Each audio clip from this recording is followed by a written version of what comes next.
Welcome to with news లక్ష్యం సమాజాయితం.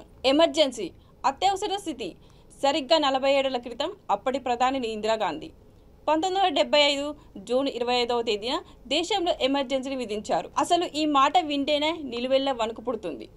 ఇందిరా ప్రధానిగా ఉన్న సమయంలో దేశ సార్వభౌమాధికారం మొత్తం తన చేతుల్లోకి తీసుకున్న అత్యంత నియంత్రిత నిర్ణయం ఇది. ప్రజాస్వామ్యంలో ప్రజలు న్యాయస్థానాలు తన అధికారాన్ని ప్రశ్నిస్తున్నప్పుడు, ప్రతికూల నిర్ణయాలు వెలువడుతున్నప్పుడు ఆమె ఈ అస్త్రాన్ని ప్రయోగించారు.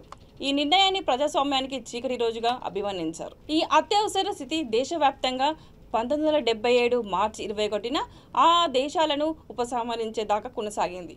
ఎమర్జెన్సీ కాలంలో ఇందిరా రాజకీయ ప్రత్యర్థులను జైలుకు పంపించారు. పత్రికలపై నిషేధం విధించారు.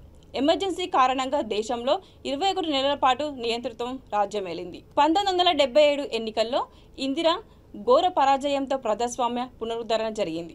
దేశంలో 2 సార్లు అత్యవసర పరిస్థితి విధించారు. తొలిసారి 1962 చైనాతో, 1971లో పాకిస్తాన్తో యుద్ధం సమయంలో అత్యవసర పరిస్థితి ప్రకటించారు. ఇందిరాగాంధీని కలవరపెట్టిన కాంగ్రెస్ ఇతర పార్టీలు దేశంలో ఎమర్జెన్సీ విధించడానికి ముందు 1971 సాధారణ ఎన్నికల్లో గరీబీ హఠావో నినాదంతో కాంగ్రెస్ పార్టీ 352 పార్లమెంటు నియోజకవర్గాలను గెలుచుకుంది.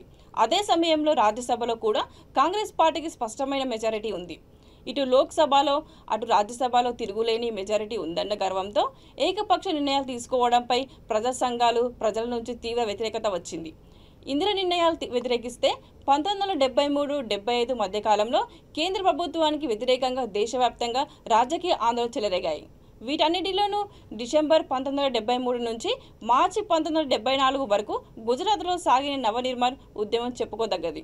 మరోవైపు ప్రాంతీయ పార్టీలు కూడా ఆయా రాష్ట్రాల్లో బలపడ్డాయి. రాజకీయంగా, ఆర్థికంగా కాంగ్రెస్ ఇతర రాజకీయ పార్టీలు స్వతంత్రంగా వ్యవహరించాయి. ఈ పరిణామాలు ప్రధాని ఇందిరాగాంధీని ఎంతో కలవరపెట్టాయి.